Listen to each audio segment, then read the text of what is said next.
வணக்கம். மேஷ ராசி அன்பர்களே, உங்களுக்கு எப்போவுமே தைரியம் ஜாஸ்தி. தைரியத்து மூலிமா ஏதாவது ஒரு காரியத்தெல்லாம் செஞ்சிடணும்னு ஆசைப்படுவீங்க. அதெல்லாம் செய்யறதுக்கு உங்களுக்கு ஸ்ட்ராங்காக ஒரு ஆசாமி தேவை இல்லைங்களா? உங்கள் ராசியில் நார்மலாக உச்சப்படக்கூடிய சூரியனானவர் 3ஆம் இடமான மிதுன ராசிக்குள்ளே போயிட்டார். இனிமேல் நல்லது நடக்கும், நல்லதே தான் நடக்கும் அப்படின்னு சொல்ல போகிறீங்க. அந்த ஒரு சூழ்நிலையை நீங்கள் ஏற்படுத்தி கொண்டு விட்டீர்கள். ஏன்னா 5க்குரியவனான சிம்ம ராசிக்குரியவன் 3ஆம் இடத்துல அமர்வது ரொம்ப சிறப்பான ஒரு நிகழ்வு. இதனால் வெற்றிகள் பலதும் நீங்கள் கொண்டு வர போறீங்க. இந்த வாரத்தில் அவிட்ட நட்சத்திரம் அப்படிங்கிற நட்சத்திரத்திலேருந்து சந்திரனும் ஸ்டார்ட் பண்ணுறார் திங்கட்கிழமை. அன்றைக்கு தொழிலே உங்களுக்கு நல்ல நல்ல புதிய மாற்றங்களை ஏற்படுத்தக்கூடிய காலகமும், அந்த மாற்றங்கள் உங்களுக்கு வெற்றிகளை சம்பாதித்து தருவதாக அமைப்போகிறது. நல்ல விஷயம் நடந்த சந்தோஷமாக இருக்கும் இல்லையா? இந்த சந்தோஷத்தை கொடுக்கக்கூடிய சூழ்நிலை உண்டு. வார கடைசியில் கொஞ்சம் செலவுகள்லாம் உண்டு, இல்லைன்னு சொல்லக்குள்ள வரவுக்கேற்ற செலவு இருக்கும் அப்படிங்கிறது மெயின்டைன் பண்ணிக்கலாம், ஒன்றும் ப்ராப்ளம் இல்லை. ஆனாலும் குரு பார்க்குறார் 11ஆவது ஸ்தானத்தை, லாபஸ்தானத்தை. உங்களுக்கு லாபம் பெருகிதான் வரும். தனகாரகன்னாலே காசு வரும் இல்லையா? அப்போ பணம் வருவதற்கான வாய்ப்புகளை அதிகப்படுத்தி கொடுக்கக்கூடிய வாரத்திலே இந்த வாரம் ஒரு முக்கியமான வாரமாக எடுத்துக்கொள்ள வேண்டும். புதனுடன் சேர்ந்த சூரியன் அப்படிங்கிறனால நண்பர்கள் கூட நல்ல நன்மைகளான பலன்கள் உண்டு.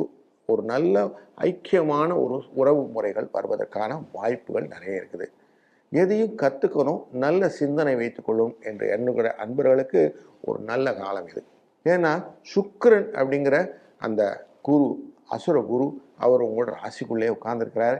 எதையும் கற்றுக்கணும்னா உத்வேகம் வேணும் இல்லையா? அந்த உத்வேகத்தை தருவார். அதனால் ஒரு எனர்ஜியோடு மட்டும் இல்லை, நல்ல ஸ்பிரிச்சுவல் எனர்ஜியோட அப்படின்னு சொல்லலாம், ஆன்மீக எண்ணத்தோடு நீங்கள் கற்றுக்கொள்ள வேண்டும் என்ற எண்ணக்கூடிய விஷயங்கள் எல்லாம் உங்களுக்கு அழகாக உங்களுடைய கைக்கு வந்து சேர்ந்துடும். உள்ளங்கனி நெல்லிக்கனி போல் அப்படின்னு சொல்லுவான். அப்படி கை மேலே பலன் உங்களுக்கு செஞ்ச உடனே நமக்கு நார்மலாக சொல்லுவாங்க, பரிகாரம் பண்ணினேன் எனக்கு ஒன்றும் ஆகலைன்னுவாங்க. ஆனால் உங்களுக்கு பரிகாரத்தோட பலனையும் சேர்த்து அமைஞ்சிடும். அந்த மாதிரி இருக்கக்கூடிய வாரத்தில் இது முக்கியமான வாரம். இந்த வாரத்திலே புதன்கிழமை அன்னைக்கு அஷ்டமி, அதாவது திதி பிரகாரம் அஷ்டமி வந்துடும். அன்றைய நாள் காலாஷ்டமின்னு பேர்.